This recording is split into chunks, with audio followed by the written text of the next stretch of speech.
All right, so the honeymoon phase is over for the Surface Duo, and as a first-time foldable user, I can see the vision, although reality just reminds me that we may be still a few years behind, at least from Microsoft's point of view.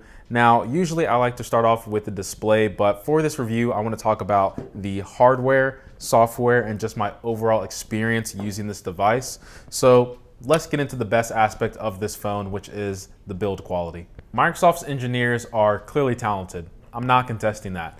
As a matter of fact, I think the Surface Duo fits perfectly into the Surface lineup that Microsoft offers. So the outside of this phone is complete glass, and honestly, it feels really good to hold in the hand, and it just feels very premium. Now, they also give you this rubberized material to protect the outer edges of the phone.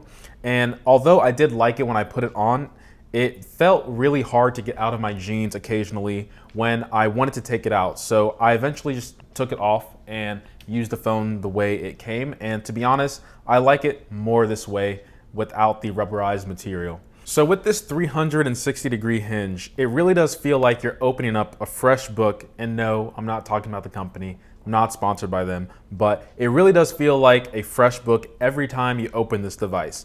It's smooth throughout the entire process, but not weak enough to collapse on itself. You can also open it up and leave it at any angle and it will stay there. Although the primary screen with all the components inside of it, it'll weigh itself down and fall back. This thing is extremely thin and light for a foldable phone, or I would just say a phone in general that has two screens.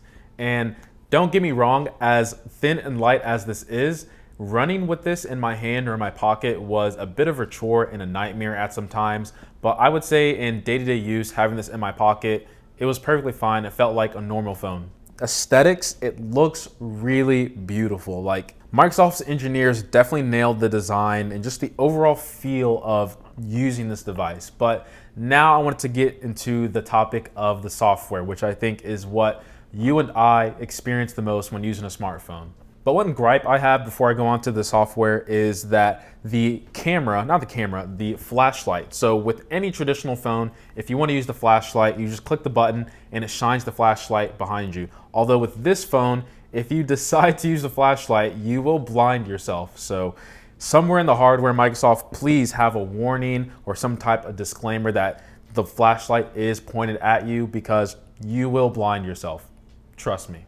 Now, looks aren't everything, and the biggest downfall of this phone is the software. Now, initially it was good, but I'm not sure if the processor wasn't strong enough or there wasn't enough RAM, but the lag is quite jarring, especially with a phone that costs $1,500. If the user experience sucks, it doesn't matter how great this 360-degree hinge is. And to be honest, it actually goes a little bit further than lag, and let me explain my experiences. There would be times where I double tap on the other side to use the other screen, and it doesn't work, or it just gives me a blank screen. The gestures work about 60% of the time, and a phone that's marketed as a design of productivity, multitasking, it's quite frustrating battling the software just to be productive. It also got to a point where I would just use one screen and then thought to myself, wait, why don't I just use a traditional phone that's already fleshed out the majority of problems we've overcome in the last 5 years of smartphones with no compromises? My gestures would sometimes close the app when I'm trying to throw it on the other screen, or get to the notification center, or put it in full screen mode, or just wanting to go home. The software is the biggest hurdle, but I do think that it's a lot easier than completely redesigning hardware. So hopefully within the next iteration of the Surface Duo, we'll see a lot of software improvements. Also, using a foldable phone, I felt like I almost had to be more productive. I'd open the device and have a blank screen looking at me, wanting to be used. But then I thought to myself, do I really want to go through the trouble of battling with the software? And I always ended up just folding it back and using one screen. I do think a phone that is marketed towards being productivity and multitasking first, that the user or customer shouldn't have to be thinking those thoughts of, wow, I don't want to deal with all these bugs and glitches, so I'm just going to go ahead and use one screen instead. So, I really do think Microsoft will improve the software over time. So I want to touch on battery life real quick, and I got anywhere between 15 to like 10% left in terms of my daily usage. That's with both screens being used for about 30 minutes to an hour, and then it was just one screen for the remainder portion of the day. The speaker is okay. I thought it was good at first in my unboxing, but I have found that my iPhone sounds just as good with the stereo speakers that it has. This one just has one mono speaker in the front. Now, another thing I want to touch on is that the peek feature. So the peek feature is when you barely open up the device and you get to see the time. But here's one thing I want to note, and that I discovered when I started using this. When I get a notification or if my phone vibrates, I can easily take it out of my pocket and tap or look at it and it will show me the notification. But with this phone, you have to go through the trouble of opening up the entire device, or at least halfway, just to see your notification.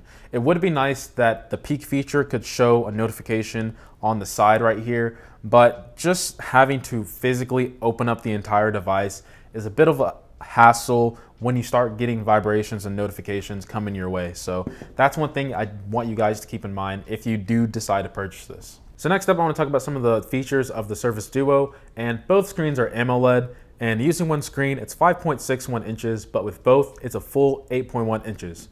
It has a huge chin and forehead, but as first-gen products and trying to understand the vision, I'll give it a pass. The volume rocker and power button are clicky. The fingerprint reader is easily accessible and works great. It's also running a Snapdragon 855, so it's a year-old processor with only 6 gigabytes of RAM. For running two screens on Android with two apps running simultaneously, you feel the year-old tech very quickly.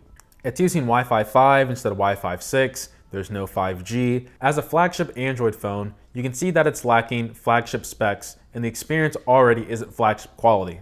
So next up, I want to talk about the camera, and I think the camera quality overall is good, but it's nothing that you should be shocked over or, running outside and trying to get as fast as possible, because there are a few hiccups in terms of the software in order to use the camera to its full capabilities. So the front camera is also your back camera. So if you want to use the camera on the back, you have to flip it over, make sure the camera app is on the secondary screen, and there you go.